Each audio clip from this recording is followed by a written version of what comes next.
We are out scouting this morning. We're in a sugar beet field near Clara City. You can see the high school in the background there.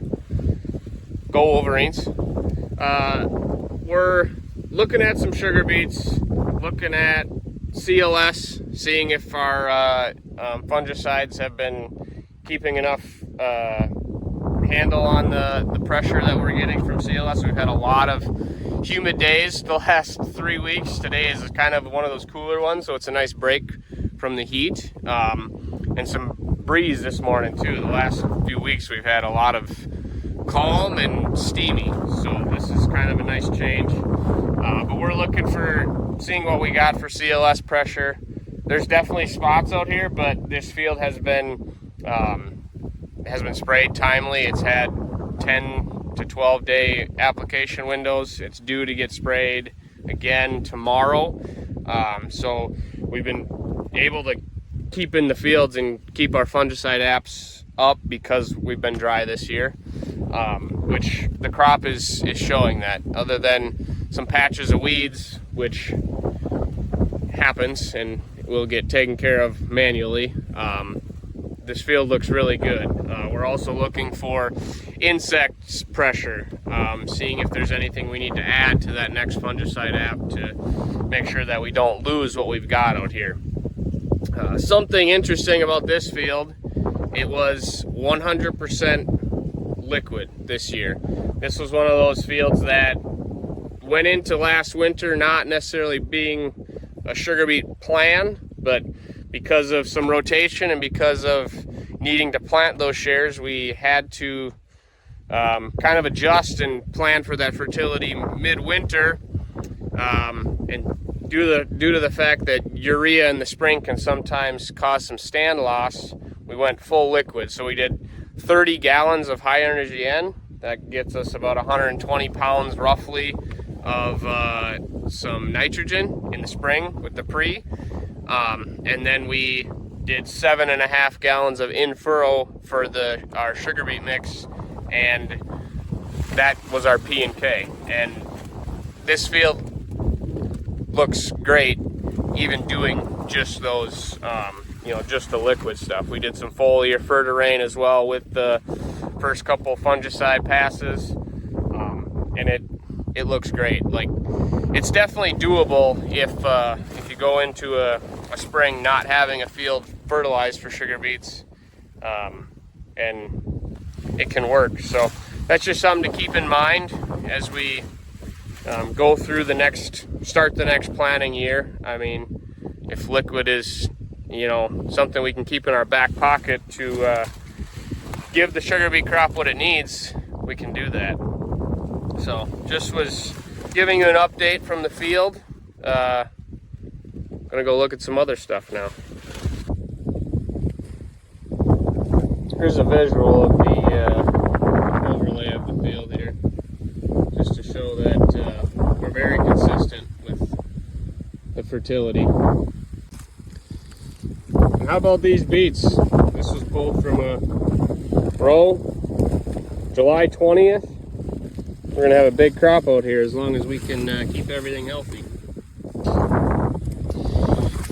Here's what we're kind of looking for when we say we're looking for CLS spots. A CLS spot is going to have more of a round, circular spot. You'll get plenty of bacterial blight on some crops, or on the leaves of sugar beets. But the CLS spots are these more darker, circular ones. We can find a couple on some outer leaves, but we're trying to protect the new leaves for sure, and making sure that we don't get any aggressive CLS that could hinder what we have out here. We made our way to an edible bean field. These are black beans. These were planted end of May 29th, I think. So they got their first fungicide application a week ago. So I'm out here looking to see when we should time that next one. Wondering if we should do it sooner or if we should wait, you know, 10 to 14 days after that first application. But we got some wind a couple nights ago that has kind of lodged these beans up, and so I think we're gonna speed up the fungicide timing just to help protect the flowers that are here and try to get as much coverage so that we can stay on top of the white mold. The white mold is the main concern with disease, but these beans do look really good. They're full flower. I even found a few with some pods on them. So other than the fact that they're kind of laying down and there's some weeds out here that escaped, these do look really nice. Here's a plant that some pods are starting. You can see the lower nodes have made a pretty decent sized pod, and then there's just some little ones starting up there. So with the first fungicide app, we actually did a gallon of Fertirain in a quart of Micro 500, as well as threw in some brown sugar. And for the next app, I think we're going to do another gallon of Fertirain as well, to keep giving these beans the nutrients that they need. They seem to respond really well when pairing Fertirain with the fungicide. So that's kind of what we're looking for. We're scouting these edible beans for this time of year. Going to check out the corn plot now. Going in.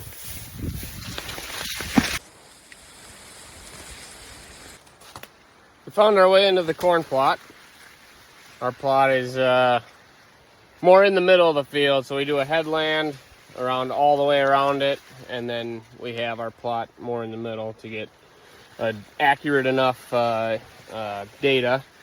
But a short guy like me struggles to find it, but we found it.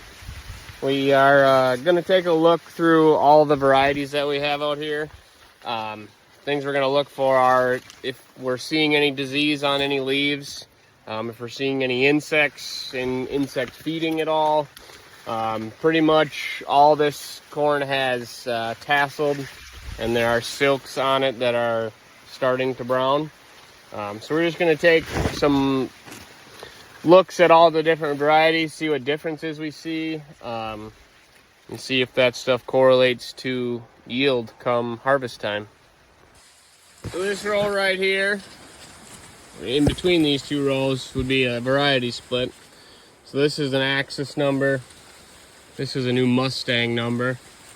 And you can kind of see side to side ear height. This one more here, this one more up there. So that's something interesting to see. It's hard to tell from standing inside here really which variety is actually taller, but the ear height is something to note on these two varieties. As you can see, a lot of pollen in here. Good thing I took my allergy pill this morning. Caught one in action here. So this looks like a, yeah,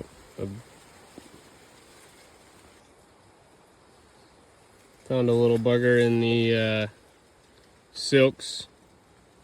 Was probably feeding on some of those, so not really a lot we can do now about insects, but it's just interesting to see what varieties will show insect pressure on them and what varieties seem to that they seem to leave alone.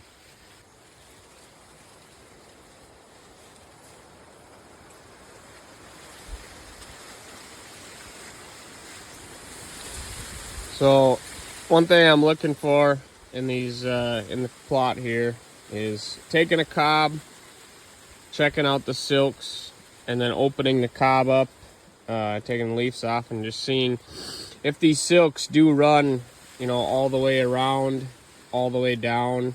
That's what is necessary to make a viable kernel, is for these silks to get fertilized by the pollen. Oh, there's a, looks like a little beetle crawling on the silks. There's a few of them out here. But that's just one thing that I'm taking a look at. This is an axis number of ours that we've really liked the last few years. It's a Smart Stacks. So it's looking pretty healthy. On every one of these varieties, I am taking a look at all the leaves. We hear a lot about tar spot, and being in Chippewa County, we have not had a lot of pressure. I can't say if it's been found here at all or not, but we rotate enough, so we have that on our side for keeping disease away. But it is in southern Minnesota. But I just like to take a look at all these leaves and see if there is, you know, potentially any starting. But so far I haven't found anything, which is really good. This field did get fungicide right as the tassels were starting, or at tassel, Veltima and End Response.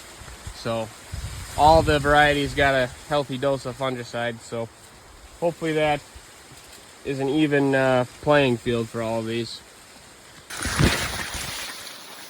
Made it out. So that was just some things I was looking at while in the plot.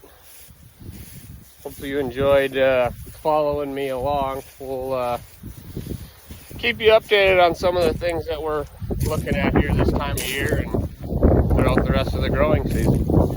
Hopefully we get good weather and everyone stay safe.